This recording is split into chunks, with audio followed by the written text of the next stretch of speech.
బలలో పాలు పొందే ముందుగా దైవ జీవగ్రంథము నుండి మనం దేవుని మాటలు ధ్యానించుకొని మనం సిద్ధపరచుకొని బలలో పాలు పొందాం. అపోస్తలుడైన పౌలు ఫిలిప్పీలకు రాసిన పత్రిక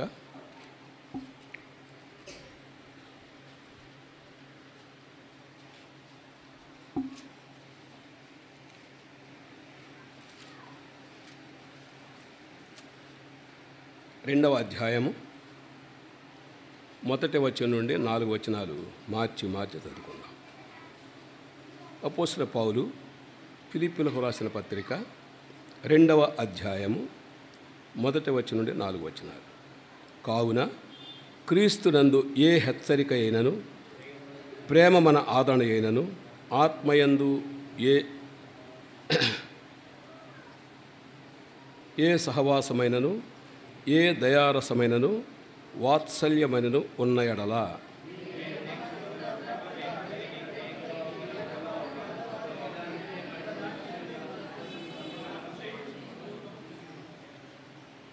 కక్ష చేతనైనను హృదాతిశయం చేతనైనను ఏమీ చేయక వినయమైన మనస్సు గల వారై ఒకరినొకడు తనకంటే యోగ్యుడిని ఎంచుచు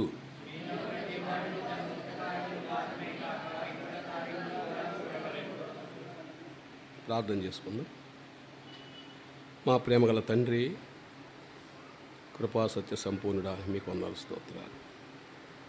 మమ్మల్ని ప్రేమించినటువంటి గొప్ప దేవుడు, మరొక పర్యాయం మీ ఉన్నతమైన స్థలమునకు చూచేదానికి మీరు అనిపిస్తూ వచ్చారు. మీకు వందనాలు. దయగల తండ్రి, మీ సన్నిధి మా మధ్యలో ఉంచుడు ద్వారా మాకు అనుగ్రహించే నెమ్మది, సంతోష, సమాధానములు, ఐశ్వర్యాలను బట్టి, ఆశీర్వాదాలను బట్టి మీ పాదాలకు వందనాలు, స్తోత్రాలు.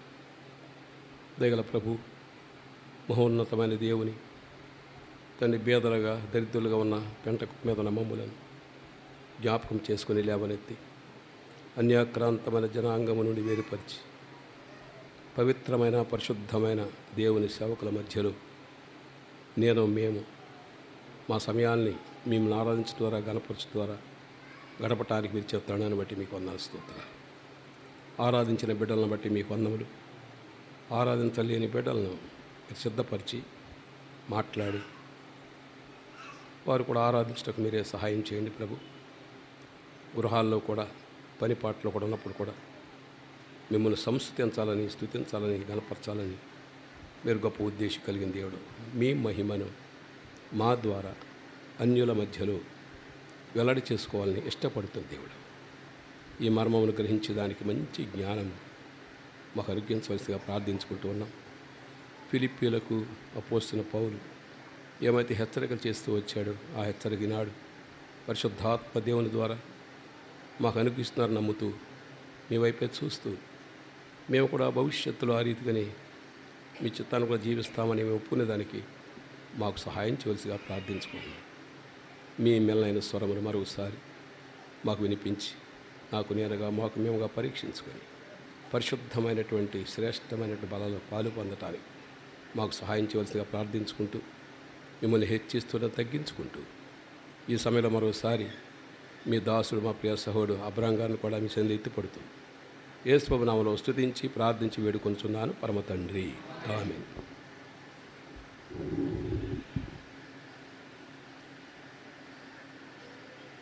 అపోస్తలుడైన పౌలు ఫిలిప్పీలో ఉన్నటువంటి పరిశుద్ధులకు,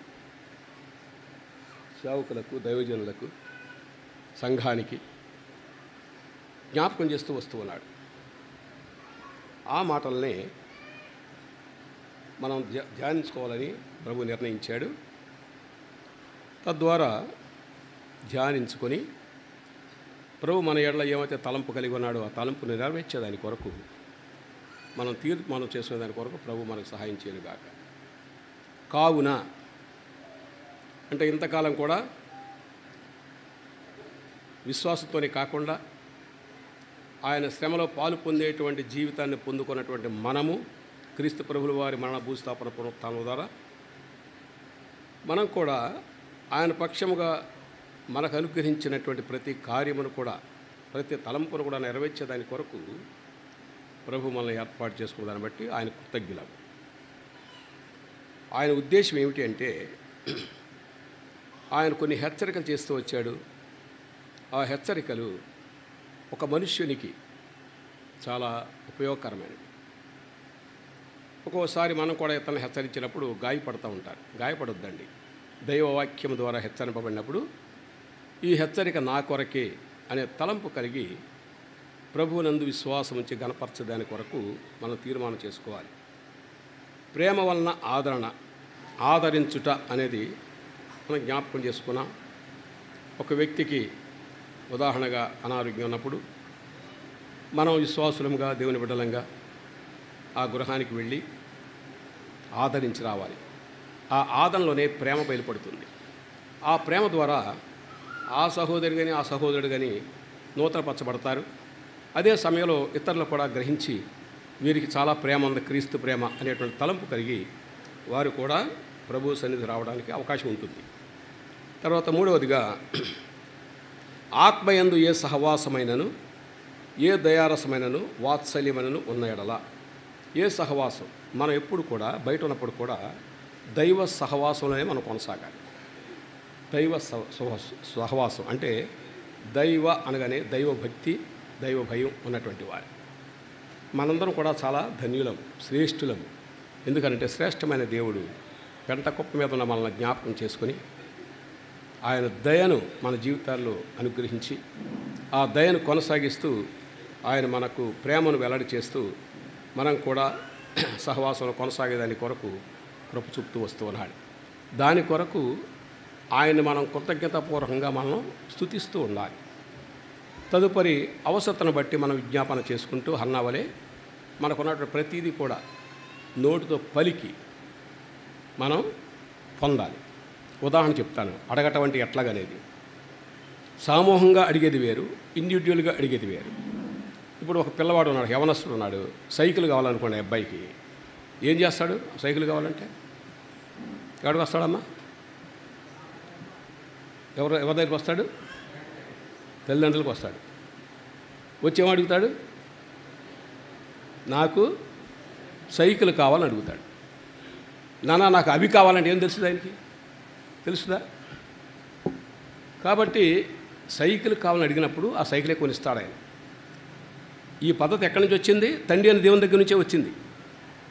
కాబట్టి ఏదైతే విశ్వాసిగా ఉన్నటువంటి నీకు నాకు ప్రభు అనిపించిన ఈ ఆధిక్యతను బట్టి తండ్రి అని దేవుని పాద సన్నిధికి వచ్చి మనకున్నటువంటి ప్రతీదీ కూడా నోటితో పలకాలి.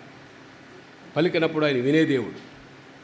ఆ పలికినటువంటి అవసరతలు ఏమైతే ఉన్నావో అవి మన జీవితానికి, మన కుటుంబానికి, మన సహవాసానికి ఎంతవరకు అవసరమో ఆయనే గ్రహించి ఆ సమయానికి అది రిలీజ్ చేస్తుంటాడు. ఒక్కోసారి ఆలస్యం అవుతూ ఉంటుంది. ఆలస్యం అయినప్పుడు ప్రభు నన్ను విడిచిపెట్టేశాడే, ప్రభు వినలేదే అనే మాటలు ఉపయోగించమాకండి. ప్రభు ఎప్పుడు విడిచిపెట్టాడు. ఒకసారి రక్షించి తన బిడ్డలుగా స్వీకరించిన తర్వాత ఎప్పుడు కూడా తండ్రిగానే, యజమానిగానే జీవించాలని ఇష్టపడతాడు. ఆ తండ్రిని, యజమానిని ఆత్మతో సత్యంతో ఆరాధించి ఘనపరిచి స్తుతించాలి అని మన నోటి వైపు చూస్తూ ఉంటాడు. ఇది మనం గ్రహించి ఈ అపోస్తలుడైన పౌలు ఫిలిప్పీయులకు ఏమైతే రాస్తూ వచ్చాడో వాటిని మన జీవితంలో అన్వయించుకొని మనం జీవించలాగిన పరిశుద్ధాత్మ దేవుడు మనకు సహాయం చేయనుగాక. ఇప్పుడు ఇశ్రాయేలు ప్రజల గురించి ఒక మాట చూద్దాము. నిర్గమాకాండము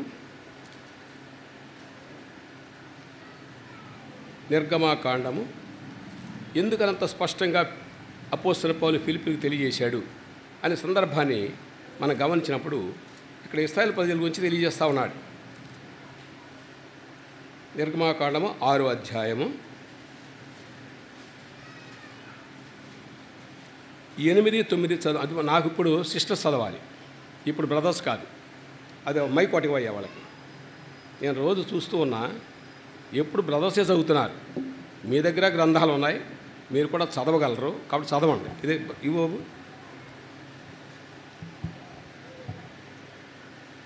నిర్గమాకాండము 6వ అధ్యాయము. ఎవరు చదువుతారు చూసి ఇవ్వు, లేకపోతే నేను పేరు పెట్టి పిలవాల్సి వస్తుంది. 6వ అధ్యాయము 8వ వచనం 9వ వచనం చదువమ్మా.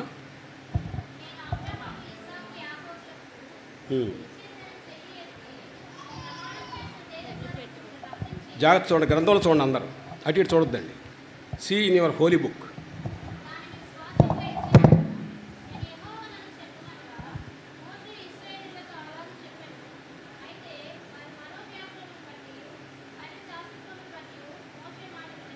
చాలు.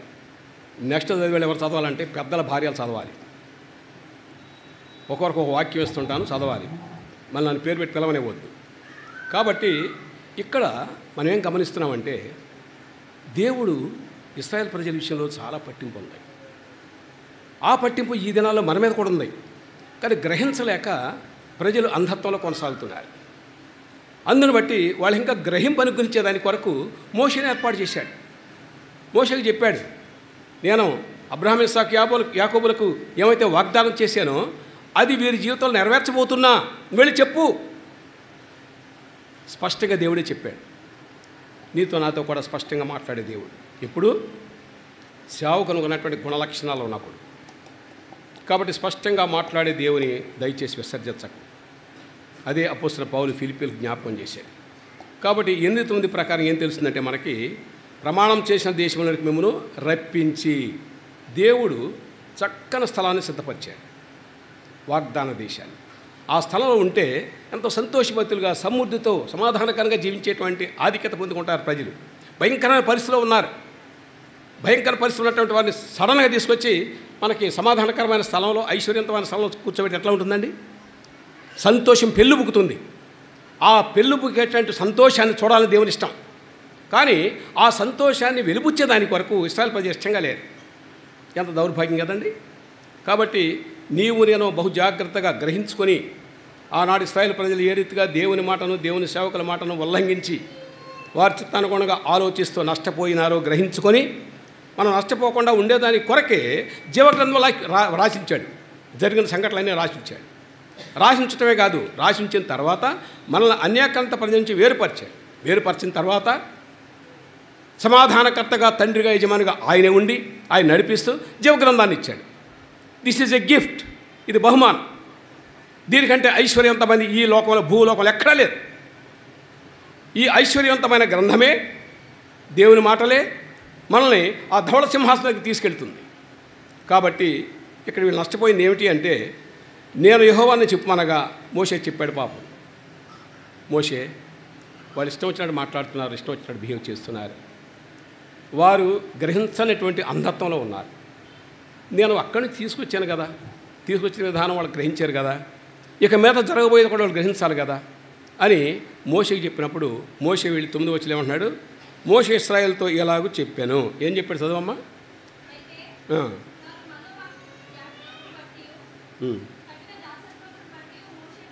జరిగిపోయిన దాన్ని జ్ఞాపకం చేసుకుంటున్నారు. కఠిన దాసత్వము, దౌర్భాగ్యమైన స్థితిలో ఉన్నటువంటి వారిని ఆ కఠినమైన దాసత్వాన్ని విడిపించాడు. విడిపించిన తర్వాత మళ్ళీ పాత తవ్వుకుంటున్నారు వాళ్ళు. జరిగిపోయిన దాన్ని తవ్వుకొని జ్ఞాపకం చేసుకొని ఈయన ఇట్లా అని చెప్తాడులే. అది సొంత జ్ఞానం, దౌర్భాగ్యమైన జ్ఞానం, పనికి మాలిన జ్ఞానం. ఆ జ్ఞానం వల్ల వాళ్ళు యుగాయుగములు నష్టపోయినట్లుగా గమనిస్తూ ఉన్నాం. అటువంటి సమయంలో చూడండి, సంఖ్యాకాండము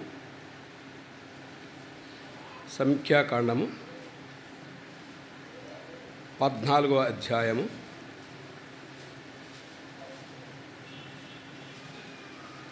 30వ వచనం చదవమ్మా.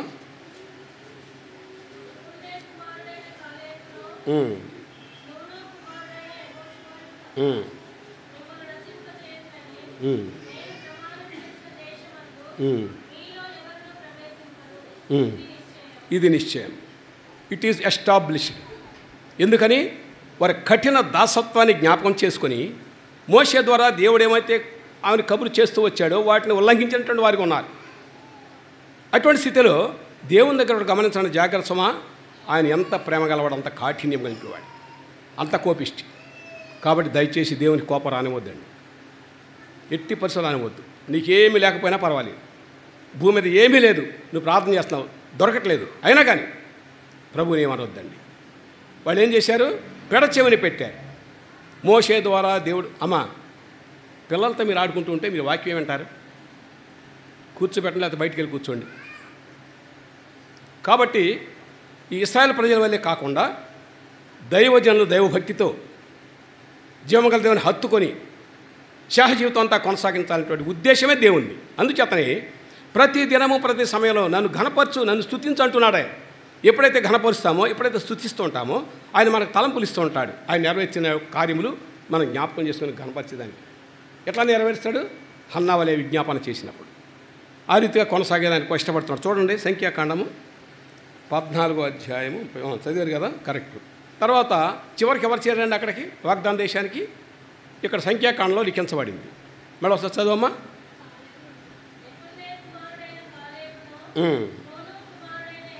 చాలమ్మా. కాలేబు యెహోషువ తప్ప అన్ని లక్షల మంది ఎవరు కూడా వెళ్ళలేదు. ప్రియ సోదరి, టేక్ ఇట్ వార్నింగ్.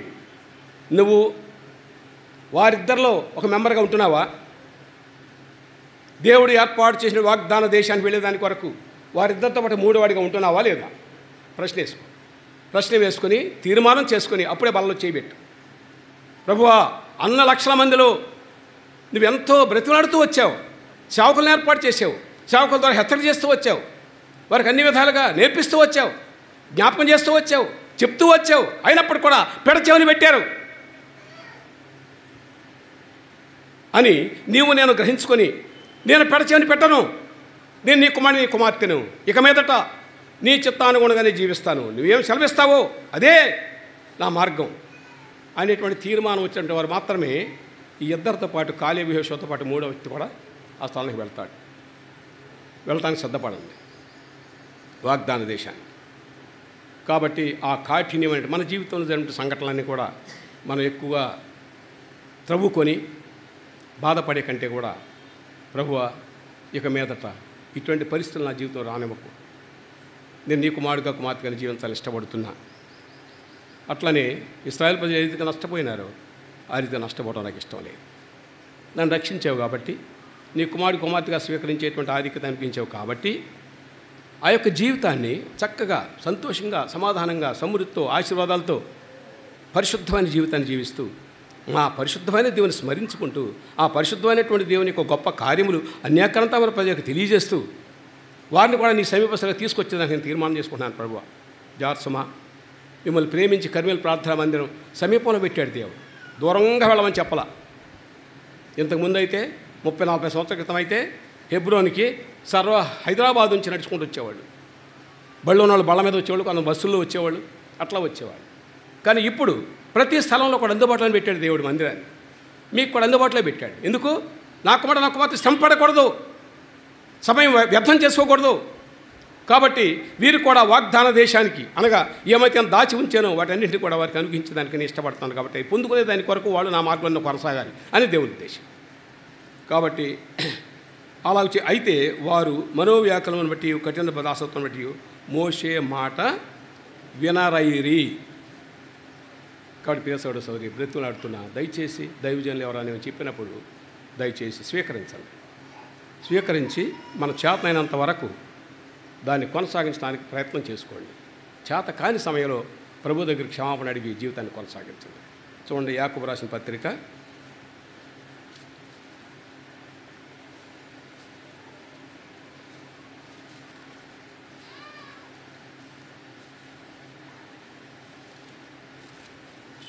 1 ఈ యొక్క భాగాన్ని ఇంకో సహోదరి చదవాలి.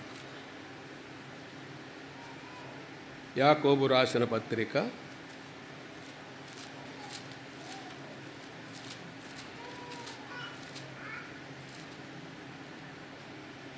3వ అధ్యాయము 13వ వచనం చదవమ్మా. యాకోబు రాసిన పత్రిక 3వ అధ్యాయం 13. మీలో జ్ఞాన వివేకములు గలవాడెవడు,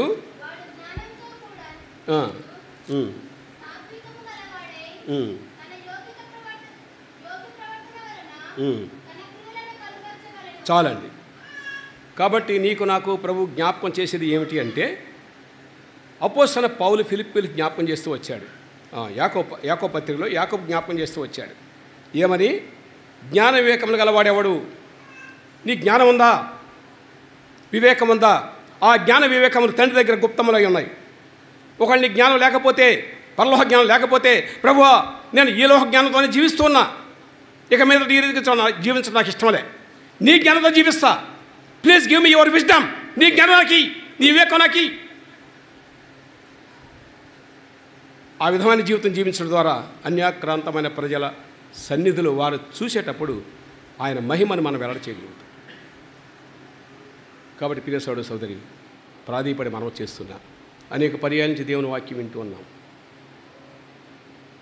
వాక్యములోన బలమును గ్రహిస్తేటువంటి జ్ఞానం కూడా ఇచ్చాడు దేవుడు. కానీ గ్రహించిన తర్వాత కూడా మనం పెడచెవిని పెడుతున్నాము అంటే అంతకంటే అసంతోషకరమైన వార్త ఇంకోటి లేదు.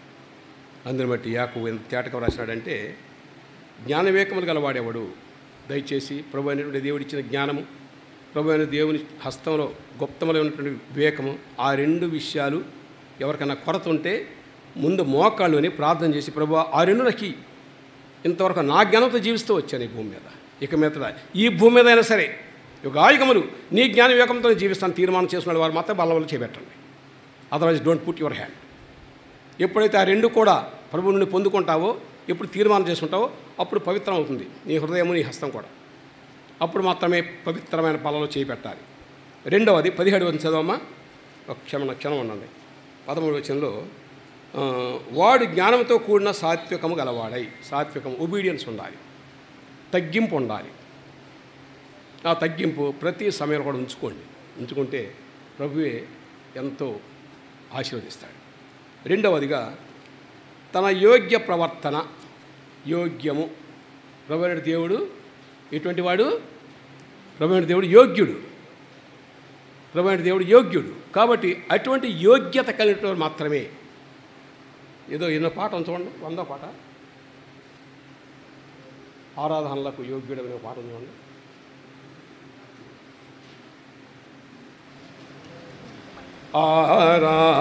ఆరాధనలకు యోగ్యుడవు, ఆరాధనలకు యోగ్యుడవు, స్తుతి గీతంబులకు పాత్రుడవు, స్తుతి గీతంబులకు పాత్రుడవు, ప్రభు యేసు నిన్ను కీర్తింతును, ప్రభు యేసు నిన్ను పూజింతును, మనసార నిన్నే కీర్తింతును, మనసార నిన్నే కీర్తింతును, ఆరాధనలకు యోగ్యుడవు, ఆరాధనలకు. మన ప్రభు అయినటువంటి దేవుడు యోగ్యుడు కాబట్టే భూమి మీద ఉన్నటువంటి అన్యాక్రాంతమైన జీవితాన్ని తొలగించి యోగ్యత కలిగినటువంటి జీవితం అనుభవించేదానికి వరకు భూమి మీదకి వచ్చాడు.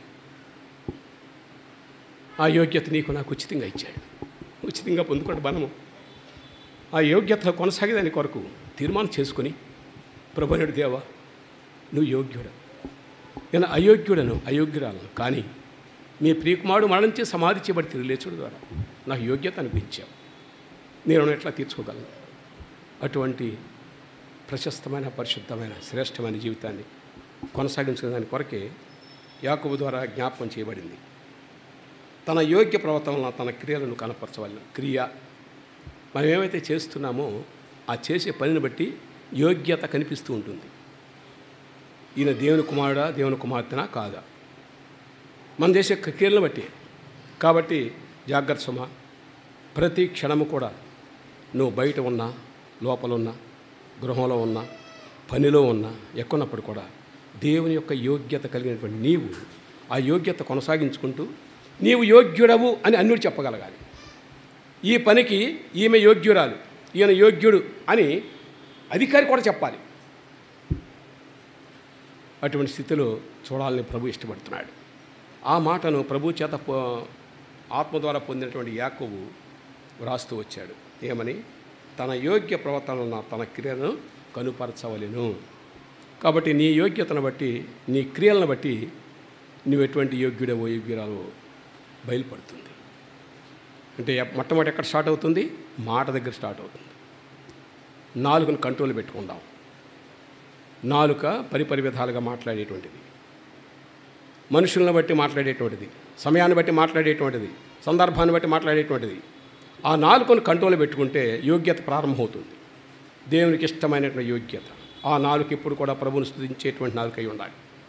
కాబట్టి అటువంటి యోగ్యత కలిగి ఉండాలంటే క్రియల వలన యోగ్యత బయలుపడుతుంది అని యాకోబు జ్ఞాపకం చేస్తున్నాడు. చూడండి 17వ వచనం. 17వ వచనమా?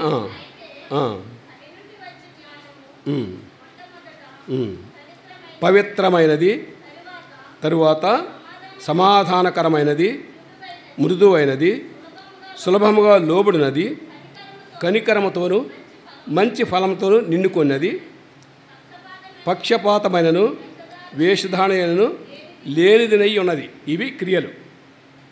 ఈ క్రియలను బట్టి యోగ్యుడవు యోగ్యురాలవని తీర్మానం చేయబడుతుంది. ఎప్పుడైతే ఆ యోగ్యుడు యోగ్యురాలని తీర్మానం చేయబడుతుందో తండ్రి అనే దేవుడు ఉన్నతమైన పరిశుద్ధ స్థలంలో నుండి సంతోషించేవాడు కొన్నాడు. కాబట్టి ఈ 17వ వచనంలో ఉన్నటువంటివన్నీ కూడా మీరు దయచేసి కంటద పెట్టుకొని జ్ఞాపకం పెట్టుకొని ఆ రీతిగా జీవించేదాని కొరకు తండ్రి అనే దేవుని యొక్క యోగ్యత పొందుకోవటానికి ప్రయత్నం చేయండి. మొట్టమొదటిగా పైనుండి. కాబట్టి ఈ జ్ఞాన వివేకములు, ఈ లోకంలో జ్ఞాన వివేకములు పనికిరావండి, పైనుండి వచ్చినటువంటి జ్ఞానమే. అందుచేతనే జ్ఞాన వివేకములు తండ్రి అనే దేవుని యొక్క గుప్తములై ఉన్నవి అన్నాడు. ఎవరైతే ఆ జ్ఞాన వివేకముల కొరకు ఎదురు చూస్తారో వారికి ఆ జ్ఞాన వివేకములు అనుగ్రహించాలని ఇష్టపడుతున్నాడు. ఆ జ్ఞాన వివేకములు పొందుకున్నటువంటి వారు మాత్రమే యోగ్యులు. They can worship, they can pray, they will get. వాళ్ళు ప్రార్థన చేయొచ్చు, ఆరాధించవచ్చు, ప్రభువు నుంచి పొందుకోవచ్చు. ఇవన్నీ కూడా అన్యులు చూడాలి, అన్యులు చూసి ఆయన మహింపరచాలి. నిజంగా ఈయన ఎటువంటి సహోదరుడు, ఎటువంటి సహోదరుడు. కొంతమంది ఆశ్చర్యపోతున్నారు. ఈ సహోదరుడు బాప్తిస్మం తీసుకోకముందు, ప్రభు నమ్ముకోకముందు ఇష్టానుసారంగా ఉండేవాడు. ఇప్పుడు ఉదాహరణగా మీకు ఇక్కడ ఒక స్థలంలో, పేరు చెప్పను, ఒక స్థలంలో వివాహం జరుగుతుంది. ఆ వ్యక్తి ఎవరైతే ఉన్నాడో ఆ వ్యక్తి భయంకరమైన జీవితం జీవిస్తూ వచ్చాడు. కారణం ఏమిటి అంటే సడన్గా ఒక మంచి సిటీలో ఏర్పాటు చేశారు తల్లిదండ్రులు స్టడీస్ కొరకు. ఏర్పాటు చేస్తే ఆ మైండ్ పనిచేయలే. ఎందుకని? అంతకాలం కూడా తల్లిదండ్రుల హస్తాల్లో ఉన్నాడు, తల్లిదండ్రుల చెంగులో దాగి ఉన్నాడు. ఒక్కసారి సిటీకి వెళ్ళేటప్పటికి మైండ్ పనిచేయక స్టార్ట్ చేసినాడు. ఇక ఏదైతే ఈ లోహ జ్ఞానంతో ఉండేటువంటి విషయాలు ఉన్నాయో అన్నిటిని అనుభవిస్తూ వచ్చాడు. చివరికి దౌర్భాగ్యుడైపోయినాడు. ఆ దౌర్భాగ్యత ఈ మధ్య తెలుసుకున్నాడు. తెలుసుకుని యోగ్యుడైనాడు. నేను సాక్షి విని ఆశ్చర్యపోయినాను. అమెరికాలో ఉన్నప్పుడు యూట్యూబ్లో వచ్చింది ఆ సాక్షి. అది చూసి ఆశ్చర్యపోయినాను. అంటే ప్రభు ఎటువంటి వారిని ఏ రీతిగా మారుస్తున్నాడు అనేటువంటి దాన్ని. ఇప్పుడు he became as a God servant. ఇప్పుడు దేవుని సేవకుడు అయిపోయినాడు. ఇప్పుడు అంత క్షణాల్లో జరిగిపోయింది 2-3 సంవత్సరాల్లోనే. కాబట్టి ప్రియ సోదర సోదరి, అటువంటి యోగ్యత కలిగి ఉండేదాని కొరకు ఇక్కడ పైనుండి జ్ఞానం కావాలి మనకి. కాబట్టి దయచేసి ప్రాధేయపడి మనం చేస్తున్నా, నిజంగా మన జ్ఞానం చాలదు. దేవుని దగ్గర, దేవుని బిడ్డల దగ్గర ప్రవర్తించే విధానంలో కూడా మన జ్ఞానం చాలదు. కాబట్టి దేవుని జ్ఞానం అయితే మనం మన ప్రజల దగ్గర, మన దేవుని దగ్గర, అన్యాకరణ ప్రజల దగ్గర, లేకపోతే ఆఫీసులో, లేకపోతే ఇంట్లో, ఇరుగు వారి దగ్గర ఆ జ్ఞానం ఉపయోగపడుతుంది. అటువంటి జ్ఞానాన్ని పైనుండి పొందుకోవాలని ఆశపడుతున్నాడు యాకోబు. తర్వాత ఏమన్నాడు? ఇంకో మాట ఏముంది? మొట్టమొదట పవిత్రమైనది, తర్వాత సమాధానకరమైనది. ఈ పవిత్రత, సమాధానకరం అన్నీ కూడా మీకు అర్థమైన సంగతులే. మూడవది సులభముగా లోబడినది. ఎప్పుడైతే నువ్వు తండ్రి అనే దేవుని హత్తుకొని మృదువైనటువంటి జీవితం ప్రారంభిస్తావో, తండ్రి అనే దేవునికి లోబడతావో, అప్పుడేమవుతుంది? నీకు సులభంగా లోబడేటువంటి ఆధిక్యత పొందుకుంటావు. అంటే ఎదుట ఉన్నటువంటి వ్యక్తుల దగ్గర కూడా లోబడతావు. లోబడకుండా ఉండేటువంటి జీవితం చాలా అసహ్యకరమైంది, నిరుపయోగమైంది, ఉపయోగం లేనిది. కాబట్టి దయచేసి క్రీస్తు యేసు మనసు కలిగి ఉన్నటువంటి ప్రతి వ్యక్తి కూడా సులభంగా ఆయన సన్నిధిలో నిలబడేదానికి, ఆయనకు స్వరం వినేదానికి, ఆయన బిడ్డలతో సహవాసం కలిగేదానికి, ఆయన బిడ్డల సహవాసంలో నీ నామాన్ని మహింపచ్చేదానికి మనం మొట్టమొదట లోబడేటువంటి స్వభావం కలిగి ఉండాలి. ఈ విధంగా ఉండాలని ప్రభు యాకోబు భక్తుడు జ్ఞాపకం చేస్తూ, పక్షపాతమైనను వేషధారణను లేనిదే ఉన్నది. వేషధారణ మీకు ఉదాహరణ చెప్తాను. ఒక ఉద్యోగస్తుని ఎగ్జాంపుల్ తీసుకుందాం. ఉద్యోగస్తునికి ఎన్ని క్యారెక్టర్స్ ఉంటాయంటే, అంటే అందరు కాదు, కొంతమందికి మందిలో ఒక క్యారెక్టర్ ఉంటుంది, ఇంటిలో ఒక క్యారెక్టర్ ఉంటుంది, ఆఫీసులో ఎన్ని క్యారెక్టర్స్ ఉన్నాయి? 3 ఉన్నాయి. ఆ 3 మీకు ఉన్నాయని జాగ్రత్త చూసుకోండి. మందిలో ఎట్లా ఉంటాడు? బైబిల్ పట్టుకుని ప్రైజ్ లార్డ్ బ్రదర్ అంటాడు. అనగానే అబ్బా ఎంత మంచివాడండి, ఎంత మంచిదండి అనే మాట ఇక్కడే కలిసి ఉంటుంది. ఆయన వెళ్ళి ఆఫీస్లో చూడాలి, ఆయన్ని ఆఫీస్ చూసినప్పుడు చూడాలి ఆయన్ని వీరంగం. కిటి అంటా చూసి ఆశ్చర్యపోతావు నువ్వు. నేను ఒకసారి చూసి అందుకే చెప్తున్నా. మేము ఏదో పని మీద వెళ్ళి కిటి నిలబెట్టేవాడికి లోపల మనోడు దంచుకుంటున్నాడు. ఇంకా ఆ యవనస్తుడు అరే అనుకున్నాను. మూడవది ఇంటికి వస్తాడు. ఇంటికి వచ్చిన భార్య ఏం చేస్తుందంటే, ఏమండి తలనొప్పుగా ఉంది, పొద్దున్న చెప్పాను కదా మీకు అమ్ముతాను తెమ్మంటే, హట్ నువ్వు తెచ్చుకోలేవా? నేను అంత కష్టపడి ఆఫీస్లో పనిచేసి వస్తున్నాను, అమ్ముతాను తెమ్మని నన్ను అడుగుతావా అని భార్య దగ్గర అంటాడు. అంటే ఎవరు లోకు ఇప్పుడు ఆయనకి? భార్య లోకువా? ఆఫీసులో దౌర్జన్యం. మూడవది ఏంటి? మందిరంలో చెప్పాను కదా మీకు. జాగ్రత్త సుమా, ఈ మూడు కూడా జ్ఞాపకం పెట్టుకోండి. మూడు జ్ఞాపకం పెట్టుకొని మందిరంలో ఉండేటువంటి స్వభావమే అన్ని చోట్ల ఉండాలి. భార్య దగ్గర ఉండాలి, ఆఫీసులో ఉండాలి. అప్పుడు మాత్రమే అన్యాక్రాంతమైన ప్రజల నామం మహింపరచబడదు. ఏమైనా నరేష్ కరెక్టేనా? జాగ్రత్త. తరువాత వేషధారణ లేనిదై ఉన్నది. వేషధారణ, ఇదే వేషధారణ అంటే. ముందొక పద్ధతి, ఇంకో చోట ఇంకో పద్ధతి. అది ఇష్టపడ్డ దేవుడు, ప్రభు ఇష్టపడ్డాడు. కాబట్టి అటువంటి స్థితి లేకుండా ఉండాలని దేవుని యొక్క ఉద్దేశం. ఆ ఉద్దేశాన్ని యాకోబు ద్వారా అటువంటి విశ్వాసులకు, భక్తులకు తెలియపరుస్తూ వచ్చాడు. చూడండి, కొరింథీయులకు రాసిన పత్రిక, కొరింథీయులకు రాసిన పత్రిక, మొదటి కొరింథీ 10వ అధ్యాయము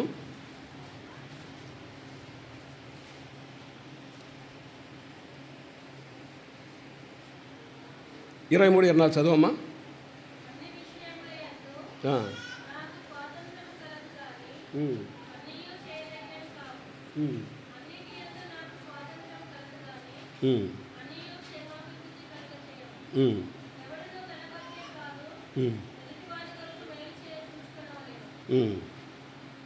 కాబట్టి ఈ సందర్భంలో మీరు గమనించవలసింది ఒకటి మెయిన్ ఏంటంటే, ఏమంటున్నాడు? ఎదుటివాని కొరకు. ఓసారి ఒక మందిలో ఏం జరిగిందంటే, పాపం మాత్రం ఒక అతను ఎవరో తెలియదు, చాలా పేదరికంలో ఉన్నాడు. అసలు ఎప్పుడు తిన్నాడు అన్నం తెలియదు, బట్టలు చినిగిపోయినాయి.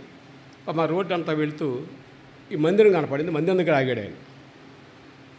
మందిరం దగ్గర ఆగి మందిరం అంతా చూస్తున్నాడు, ఎవరిని వస్తారేమని. మందిరం నుంచి ఒక ఆయన వచ్చాడు గేట్ దగ్గరికి. వచ్చి గేట్ గట్టిగా పట్టుకున్నాడు. ఆయన అన్నాడు, అయ్యా, నిజంగా అప్పుడు చూస్తే అట్లానే ఉంది. యాక్షన్ చేసేవాళ్ళు ఉంటారు, యాక్షన్ కాదు ఇది, నిజంగానే సఫర్ అవుతున్నాడు. కానీ ఈ దైవజనుడు ఏం చేశాడు తెలుసా? ప అన్నాడు. వాడు క్రీస్తుని అట్లా నమ్ముతాడు. వాడు ఆగిందే గేటు దగ్గర, దేవుని మందిరం దగ్గర. దేవుని మందిరంలోనే ప్రేమ ఆదరణ కనపడకపోతే అతని జీవితం ఏమైపోవాలా? జాగ్రత్త సుమా, అటువంటి వాళ్ళు కూడా ఉన్నారు. నేను చూసింది చెప్తున్నాను మీకు, అంతే, కలిపి చెప్పడం వల్ల. కాబట్టి ఆదరించండి. చివరికి ఏమంటున్నాడు ఇక్కడ 24వ వచనంలో? ఎవడునూ తన కొరకే కాదు, ఎదుటివాని కొరకు. ఎప్పుడు కూడా ఎదుటివానికి ఏమవసరం ఉంది గమనించండి. ఎదుటివారు ఎట్లా ఉన్నారు గమనించండి. ఎందుకంటే నీ అవసరం తీర్చడానికి ప్రభు సిద్ధంగా ఉన్నాడు. కాబట్టి ఎదుటివాని కొరకు మేలు చేయ చూసుకొనవలేను. ఎప్పుడు కూడా మేలు చేయకపోయిన పర్లా, బాబు నా కడుపు కొట్టపోయిన పర్లేదుగా, నాకు సహాయం చేయకపోయిన పర్లేదు, నా కడుపు కొట్టబాకరా అంటారు కొంతమంది. సహాయం చేయరు, కడుపు కొట్టే ప్రయత్నం చేస్తారు. ఇప్పుడు కేసులు చూస్తే కొన్ని ఎట్లా ఉంటాయంటే, ఊరు అన్యాయంగా ఇరికిచ్చేస్తుంటారు. ఇరికిచ్చినప్పుడు ఇరికిచ్చేవాడేమో ఒకడు ఉంటాడు, ఇరికిచ్చేదాన్ని సాక్షి చెప్పడం ఇంకోటి ఉంటాడు. ఒక విక్టిమ్ ఎవడు? మనం అన్నమాట. కాబట్టి ఏమంటున్నాడు ఇక్కడ? మేలు చేయ చూసుకొనుము. నీకు నాకు మేలు చేసే మనస్సు ప్రభు అనిపించాడు. ఆ మనసు ఎక్కడి నుంచి వచ్చింది? యేసు ప్రభు దగ్గర నుంచి వచ్చింది. చూడండి, రోమీయులకు రాసిన పత్రిక,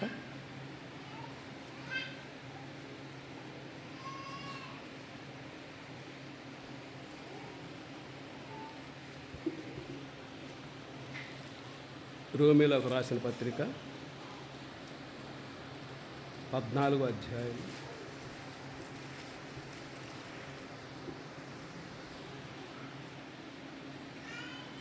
19వ చదువు. 14:19.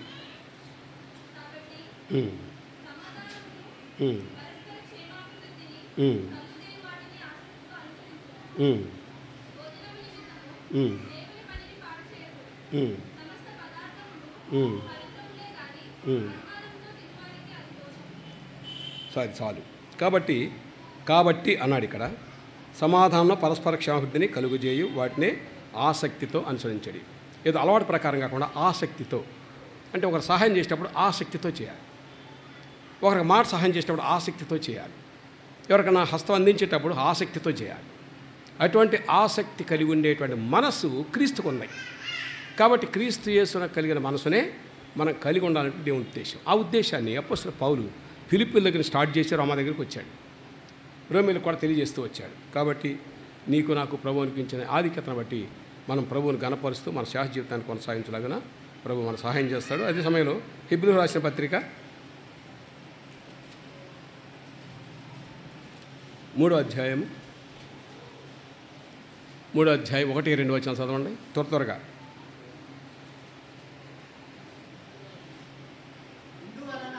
ఇందువలన పరలోక సంబంధమైన పిలుపులో పాలు పొందిన, ఒక్క నిమిషం, ఎవరిని పిలిచాడు? ఇది పరిశుద్ధ సహోదరులని పిలుస్తున్నాడు అపోస్తలుడైన పౌలు. ఎవరిని? హెబ్రీయులో ఉన్నటువంటి విశ్వాసులను. ఈనాడు ఎవరిని పిలుస్తున్నాడు? కర్మెలు ప్రార్థన మందిరంలో విశ్వాసాలను పిలుస్తున్నాడు ఆత్మదేవుడు. ఏదో గ్రంథంలో రాస్తున్నాడు, చదువుతున్నాం, ధ్యానించుకుంటామని కాదు, అది మనకు అన్వయించుకోవాలి. ఏమంటున్నాడు ఇక్కడ మొదటి మాటలో?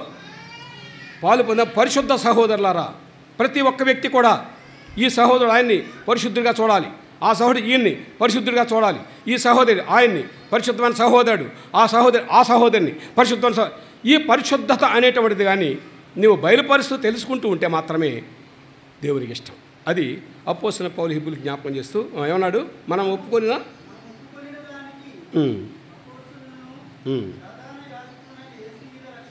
అటువంటి వారు మాత్రం యేసు మీద లక్ష్యం ఉంచుతారు. దేవుని ఉద్దేశం అదే. మనిషిని సృష్టించిన తర్వాత అంచెలంచెలుగా ఎదుగుతున్నాడు వ్యక్తి. అంచెలంచెలుగా ఎదిగినప్పుడు ఆ ఎదుగుదలను బట్టి జ్ఞానం ఇస్తూ ఉన్నాడు. ఆ జ్ఞానాన్ని ఇది దేవుని జ్ఞానమా లోహ జ్ఞానమా అని గ్రహించి దేవుని జ్ఞానము అని గ్రహించిన తర్వాత ఆ జ్ఞానం అనుసరించేదాని కొరకు తీర్మానం చేసుకోవాలి. తద్వారా ఏమంటున్నాడు? అప్పుడు యేసు మీద లక్ష్యం ఉంచేటువంటి ఆధిక్యత పొందుకుంటాం. ఎంతమంది లక్ష్యం ఉంటున్నారు యేసు మీద? అలవాటు ప్రకారం మంది వచ్చి ఆరాధన చేయటం, ప్రార్థన చేయటం, స్త్రీల కొడుకురాట ప్రార్థన చేయటం, సంఘ ఆరాధన చేయటం ఇంతేనా? లేకపోతే ఖాళీ సమయంలో కూడా గృహంలో ఉన్నప్పుడు కూడా యేసు వైపు లక్ష్యం ఉంచామా లేదని ప్రశ్నించుకోవాలి.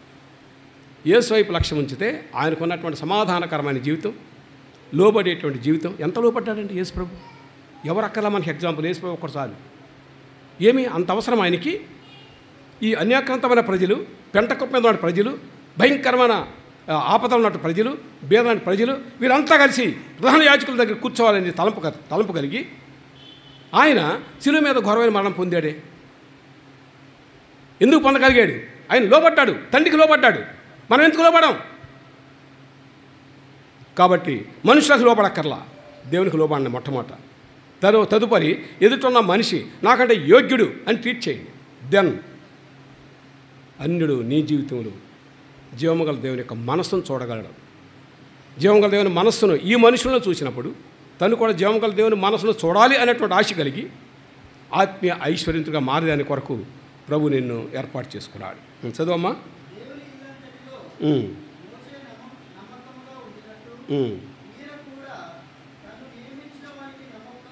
రెండు విషయాలను ఇక్కడ మొట్టమొదటి మోషే, ఇప్పుడు యేసు ప్రభు. మోషే ఏం చేశాడు? నమ్మకంగా ఉన్నాడు ఇంటి మీద. ఎందుకని?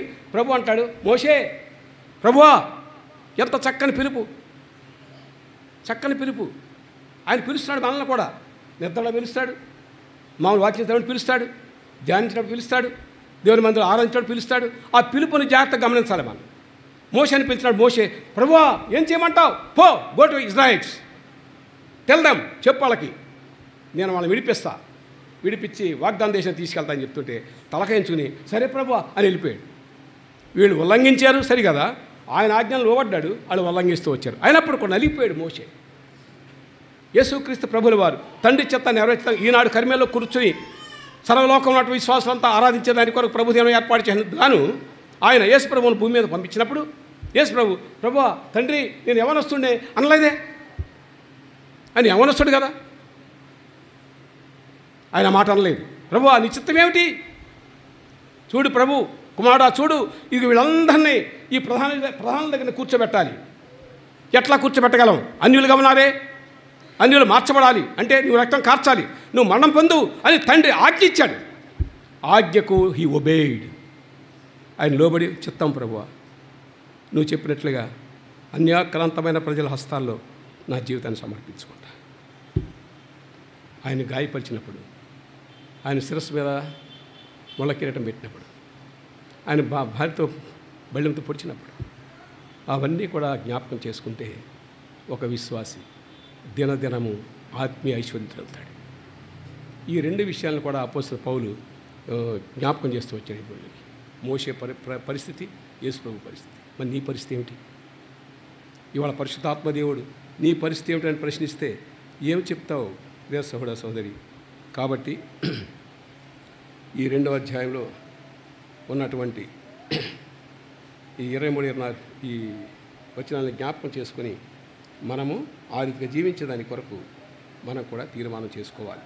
తీర్మానం చేసిన దాని కొరకు ప్రభువు మనకి అత్యధికంగా సహాయం చేసే దేవుడు. చూడండి, ఆదికాండము తెలిసిన విషయం ఇది కూడా, అయినప్పుడు కూడా కొంచెం దాన్ని తేటగా మనం ధ్యానించుకుందాం.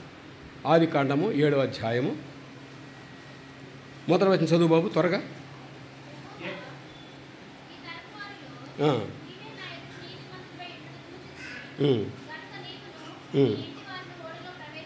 ఐదో వచనం చదవమ్మ. చాలమ్మ. మోషే ఏ రీతిగా ప్రభు చెప్పినట్లుగా ప్రవర్తించాడో, యేసుక్రీస్తు ప్రభుల వారు తండ్రి అనే దేవుడు చెప్పినట్లుగా తను జీవితాన్ని అర్పించుకున్నాడు, అదే రీతిలో నోవహు దగ్గరికి వచ్చాడు దేవుడు. నోవహు దగ్గరికి వచ్చి నోవహు అని పిలిస్తే చిత్తం ప్రభు అన్నాడు. పుట్టి 2 మాటలే, ఆయన పిలవటం వీళ్ళు చెప్తామంటాం, ఈ 2. మనమైతే ఇది నా ప్రశ్నలు వేస్తాం ఆయన్ని. ఎందుకు ఎట్లా చేసావు? ఈ పరిస్థితి ఏమిటి? ఆయన ఏంటి అట్లా చేశాడు? సంఘం ఏంటి ఎట్లా ఉంది? ఈ ప్రశ్నలే మనకు వస్తాయి. ఈ ప్రశ్నలు మనకు వద్దండి. ప్రభు కర్మలకు తీసుకొచ్చాడు. ప్రభువా కర్మలకు తీసుకొచ్చావు, నీకు వందనాలు, అంతే. కాబట్టి నోహు జీవితంలో మనం చూడగలిగింది ఏమిటి? ఏమన్నాడు ఆయన? ఏమన్నాడు చెప్పండి? ఆయన జీవితంలో ఏముంది? నీతిమంతుడా? నీతిమంతుడు. ఎంత చక్కని మాట అది. నీతిమంతుడు అంటే ప్రభువైన యేసుక్రీస్తు ప్రభువుల వారు మరణించి సమాధి చేయబడి తిరిగి లేచుడు ద్వారా ఆయన కార్చిన రక్తంతో మనల్ని పరిశుద్ధులుగా మార్చబడ్డాం. పరిశుద్ధులుగా మార్చబడిన వారు ఆయన తిరిగి లేచుడు ద్వారా నీతిమంతులుగా మార్చబడ్డారు. మనకు కూడా అటువంటి ఆధిక్యత ఇచ్చాడు. కాబట్టి నీతిమంతుడైన ప్రభువే ఆయన్ని గుర్తుపట్టాడు. గుర్తుపట్టి ఆయన ఏం చేశాడు? చెప్పాల్సినంతా చెప్పాడు. నోవహు వీళ్ళంతా పోతారు, నువ్వు ఒక్కడే మిగులుతావు. అక్కడ కాలేబుని యెహోషువని తీసుకెళ్ళట్టుగా ఒక్కడే మిగులుతావు, కాబట్టి ఆ వాడు చేసుకో అని చెప్పాడు. వాడు చేసుకోమని చెప్తే ఈయన ఏం చేశాడు? సరే ప్రభు వాడు చేశాడా? చేయలా. కయ్య కూర్చున్నాడు. ప్రభా ఏం చేయమంటారు ప్రభా, ఎట్లా ప్రభా అని అడుగుంటాడు. గ్యారంటీ గంధంలో రాసిలేదు. లేదా ఎట్లా చేస్తాడు వాడు? ఎట్లా తెలుసు ఆయనకి? ఏమ్మా నీకు తెలుసా వాడు ఎట్లా చేయాలో? తెలియదు మనకి. కాబట్టి ఆయన ఏం చేసి ఉంటాడు? కంపల్సరీగా ప్రభా నీ చిత్తం ప్రభా వాడు చేస్తాను ఎట్లా అని ఉంటాడు. ప్రభు ఏం చేశాడు? మెజర్మెంట్స్ ఇచ్చాడు. ఏమయ్యా శ్రీనివాస్, మెజర్మెంట్స్ నువ్వు ఇస్తావు కదా కట్టే వాళ్ళకి, మెజర్మెంట్స్ ఇచ్చాడు. ఏమని? పొడవు, ఎత్తు, వెడల్పు 3 కూడా ప్రభు నోహుకి ఇచ్చాడు. ప్రియ సోదరి, నేను ఆ జీవితంలో అనేకమైన కార్యాలు చేసేదాని కొరకు సమయానుగుణంగా మనల్ని హెచ్చరిస్తూ, మనతో మాట్లాడుతూ, మనల్ని సరిచేస్తూ మన జీవితాన్ని చక్కపరుస్తున్నాడు. అయితే నోహు కలిగిన జీవితం మనం కలిగి ఉండాలి. కాబట్టి ఎప్పుడైతే నోహు తండ్రి అయిన దేవుడు చెప్పినట్టు లెక్క ప్రకారమే చేశాడు, ఒక్క అరించి కూడా పెంచలా చేశాడు. చేసిన దాన్ని బట్టి కుటుంబం అంతటిని కాలేబుని యెహోషువని ఎట్లయితే వాగ్దానం దేశం చేర్చాడో అట్లా ఓడలో ప్రవేశింపచేశాడు. ఎందుకని? నోవహు యొక్క నీతిపరత్వమైన జీవితాన్ని బట్టి. తల్లిదండ్రులుగా మీ నీతి ఏ రీతిగా ఉంది? మీ బిడ్డలు ఎందుకని నీవు నీతిమంతులు గ్రహించి వాళ్ళు నీతిపరత్వంలోకి రాలేకపోతున్నారు? ప్రశ్న వేసుకోండి. మోకాళ్ళు ఉండండి, ప్రార్థన చేయండి, హెచ్చరించండి, గద్దించండి. వాళ్ళ మాత్రం తేలిక విడిచిపెట్టవద్దండి. ఎందుకని? ప్రభు అక్కడ అయితే త్వరగా ఉంది. ప్రభు సడన్గా వస్తే నువ్వు ఎత్తబడతావు. What about your children? What about your neighbours? What about your relatives?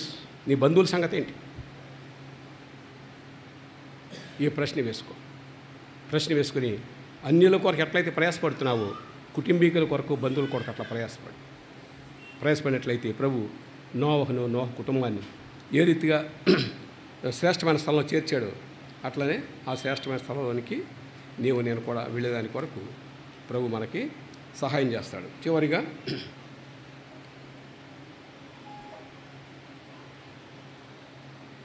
చూడండి, కొరింథీయులకు రాసిన పత్రిక, రెండవ కొరింథీయులకు రాసిన పత్రిక 13వ అధ్యాయం 11వ వచనం. త్వరగా 2 వచనాలు చూసుకొని ముగించుకుందాం. 2 కొరింథీ 13:11.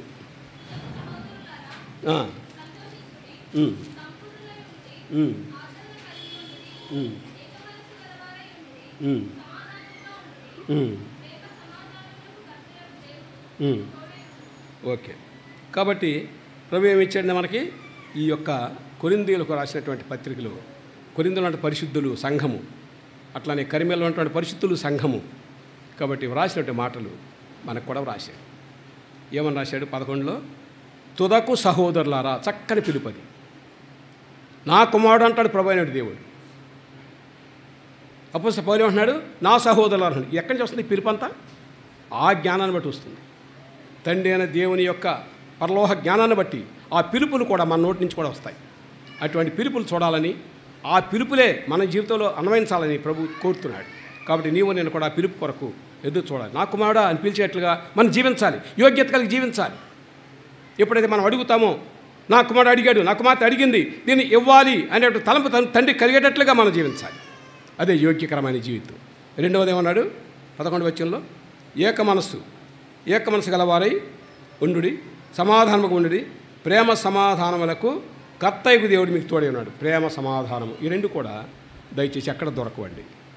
జీవగ్రంథాన్ని ధ్యానించడం ద్వారా, జీవగ్రంథంలో దేవుని మాటలను ధ్యానించడం ద్వారా, జీవగ్రంథంలో దేవుని మాటలు ధ్యానిస్తూ తండ్రి అనే దేవుని స్మరించడం ద్వారా, ఆయన మొరపెట్టుకోవడం ద్వారా, ఆయన గణపరచడం ద్వారా మనకి ఈ సమాధానం దొరుకుతుంది.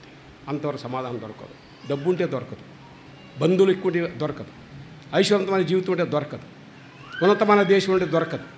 మొట్టమొదటిగా నేర్చుకోవాల్సింది తండ్రి అనే దేవుని యొక్క సన్నిధి అనిపించుటకు, ఆయన సమాధానం పొందుకునే దాని కొరకు తీర్మానం చేసుకున్నప్పుడు మాత్రమే సమాధానకర్తలుగా మనం కూడా జీవించేదానికి ప్రభు సహాయం చేస్తాడు. చివరిగా పేతురు రాసిన మొదటి పత్రిక, పేతురు ద్వారా కూడా హెచ్చరిక చేయబడింది. పేతురు రాసిన మొదటి పత్రిక 3వ అధ్యాయము 8-9 వచ్చాను. అందరు చదవండి అమ్మా, అందరు చదవాలి. పేతురు రాసిన మొదటి పత్రిక 3వ అధ్యాయము 8-9.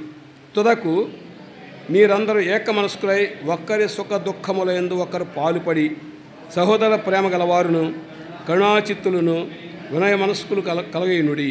ఆశీర్వాదమునకు వారసులవుటకు మీరు పిలువబడితిరి గనుక కీడుకు ప్రతి కీడను, దోషణయు ప్రతి దోషణను చేయక దీవించుడి. కాబట్టి మన కొరకు ప్రభు దాచి ఉంచాడు, ఆశీర్వాదాలు దాచి ఉంచాడు. ఆశీర్వాదములు, బ్లెస్సింగ్స్, దేవుని బ్లెస్సింగ్స్. ఈరోజు నెమ్మదిగా సంతోషంగా దేవుని మందిరంలో ఉన్నావు అంటే అర్థం ఏంటంటే ఆయన ఆశీర్వాదం కుమ్మరిస్తున్నాడు మీరు. అందుచేతనే ఎంతసేపు కూడా దేవుని సన్నిధిలో కూర్చొని దేవుని మెల్లైన స్వరం విని దాని కొరకు ఆశపడుతూ వచ్చాం. ఎందుకని ఆయన ఆశీర్వదించాడు, రక్షించడం ద్వారా ఆశీర్వదించాడు, రక్షణ కొనసాగించుకోవడం ద్వారా మనం ఇతరుల మాదిరిగా ఉండేదాని కొరకు ఆశీర్వదించాడు. భూమి మీద జీవించేదాని కొరకు ప్రతి అవసరత తీర్చి దాని కొరకు ఆయన హస్తాన్ని అందించి ఆశీర్వదిస్తూ వచ్చాడు. ఆ ఆశీర్వాదాలు దాచి ఉంచినటువంటి దేవుడు ఇంతవరకు ఏమైతే ఆశీర్వాదాలు కుమ్మరిస్తూ వచ్చాడో ఇంకా రాబో దినాల్లో అత్యధికమైన ఆశీర్వాదాలు దాచి ఉంచిన దేవుడు. ఎప్పుడు కూడా మనుషులను ఆశ్రయించబకండి. తండ్రి అయిన దేవుని ప్రభువా, ఈనాడు నువ్వు ఏమైతే నాకు అనుగ్రహించావో ఇది కేవలం నీ ఆశీర్వాదమే. రాబో దినాల్లో కూడా నా కొరకు ఎంతకాలం అయితే భూమి మీద జీవిస్తానో అంతకాలం కూడా ప్రభు రాకడ పర్యంతము నమ్మకస్తుడిగా యోగుడిగా ఉండడం ద్వారా నాకు ఆశీర్వాదాలు దాచి ఉంచావు. ఆ దాచి ఉంచిన ఆశీర్వాదాలు సమయాన్ని కూడా అనుగ్రహించు అని మీరు ఏ లేమిలో ఉన్నప్పుడు కూడా పర్వాలేదు. గృహం లేకపోయినా పర్వాలేదు, ఉద్యోగం లేకపోయినా పర్లేదు, లేదా పనిచేయడం లేకపోయినా పర్లేదు, మోకలను ప్రార్థన చేయండి. ప్రభు గృహం ఇస్తాడు, ప్రభు ఉద్యోగం ఇస్తాడు, ప్రభు ఇతను పని చేసుకోవడానికి సహాయం చేస్తాడు. అది ఈ శరీరానికి సంబంధించింది. కానీ ఆత్మకు సంబంధించింది జీవగ్రంథము, దేవుని మందిరము, దేవుని బిడ్డల సహవాసము, దేవుని సేవకుల యొక్క బోధలు, తర్వాత మన బోధలు చాలా సంతోషంగా ఉంది.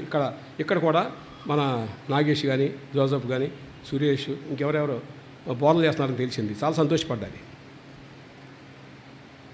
ప్రార్థన కోడికలే తీసుకుంటారని తెలిసింది.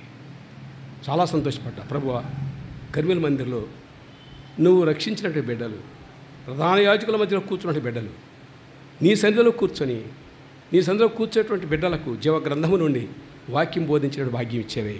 నేను ప్రార్థన చేస్తున్నాను. మీరు కూడా ఇది ప్రార్థన చేయాలి. ప్రభువా, సామాన్యుడు నాకు ఇంత గొప్ప ఆధిక్యత ఇచ్చావు. నేను వాక్యం చెప్పడమా? నీ దయ, నీ కృపను బట్టి అని ప్రభుకు స్తుతులు చెల్లిస్తూ జీవించండి. తద్వారా మీరు మీ కుటుంబాలు కూడా ఆశింపబడతాయి. చివరిగా ఆ ఫిలిప్పీయులకు రాసిన పత్రిక 2వ అధ్యాయం 14వ వచనం, మొదటి వచనం.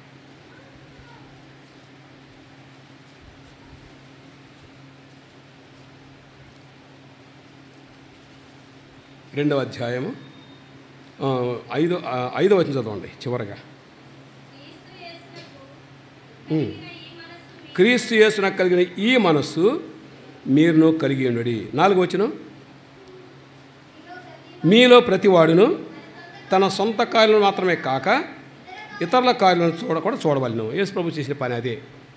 మన ఆయన కార్పెంటర్ ఉద్యోగం చేస్తున్నాడు, నేను కూడా కార్పెంటర్ చేసుకుంటా, శుభ్రంగా మా ఊరిలో యవనొస్తుంది కదా ఉంటా అనలేదు. కార్పెంటర్ ఉద్యోగం చేస్తూ, తండ్రికి సహాయం చేస్తూ, తండ్రి చిత్తాన్ని చూస్తూ వచ్చాడు. తండ్రి చిత్తాన్ని చూస్తే తండ్రి ఏమైతే సెలవిస్తూ వచ్చాడో దాన్ని మనస్ఫూర్తిగా చేసినట్టు యేసు ప్రభు. కాబట్టి ఆ మనస్సు నీకు నాకు కలిగి ఉండాలని ప్రభు ఉద్దేశం. ఆ మనసు నీవు నాకు కలిగి ఉండాలంటే ప్రతి సమయంలో కూడా క్రీస్తు వైపు చూస్తూ ఉండాలి, ఉన్నతమైన స్థలం వైపు చూస్తూ ఉండాలి, పరలోక పట్టణంలో కూర్చున్న తండ్రి వైపు చూస్తూ, ప్రభువా, యేసు ప్రభుల వారు మీ చిత్తాన్ని నెరవేర్చేదాని కొరకు ఎంత శ్రమ పడ్డాడో ఆ శ్రమను బట్టి నేను ఇటువంటి ఆధిక్యత పొందుకున్నాను. కాబట్టి ఈ ఆధిక్యతను కొనసాగించడానికి నా కొరకు దాచి ఉంచిన మేలు నాకు అనుగ్రహించు.